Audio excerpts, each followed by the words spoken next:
सजला.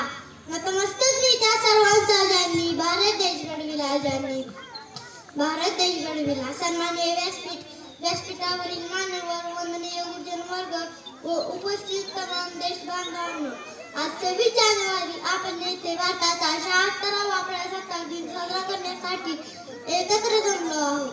आपला भारत 15 ऑगस्ट 1947 रोजी इंग्रजांच्या गुलामगिरीतून मुक्त झाल्यानंतर भारताचा राज्यकारभार सुरळीतपणे चालावा म्हणून 26 जानेवारी 1950 रोजी देशात संविधानाची अंमलबजावणी करण्यात आली. या दिवसापासून देशात राज्यघटना लागू झाली. भारताचे संविधान हे जगातील सर्वात मोठे लिखित संविधान आहे.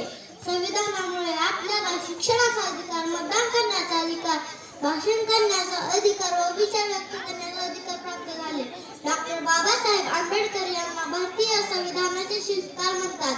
26 जानेवारी 1950 पासून देशात लोकशाही खऱ्या अर्थाने नांदू लागली. 26 जानेवारी हा भारताचा राष्ट्रीय सण आहे. हा सण आपल्याला प्रजासत्ताकाचे महत्त्व पटवून देतो. आपण देशाचे चांगले नागरिक होण्यासाठी इतरांच्या हक्कांचा आणि स्वातंत्र्याचा आदर करण्याची शिकवण हा दिवस आम्हाला देतो.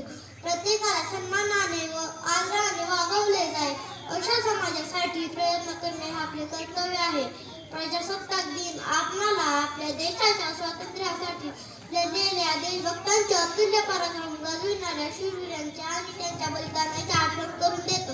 त्यामुळेच आपण सर्वांनी देशाची एकता व अखंडता यांचे सदैव रक्षण केले पाहिजे. एवढे बोलून मी माझे भाषण संपवितो. जय हिंद, जय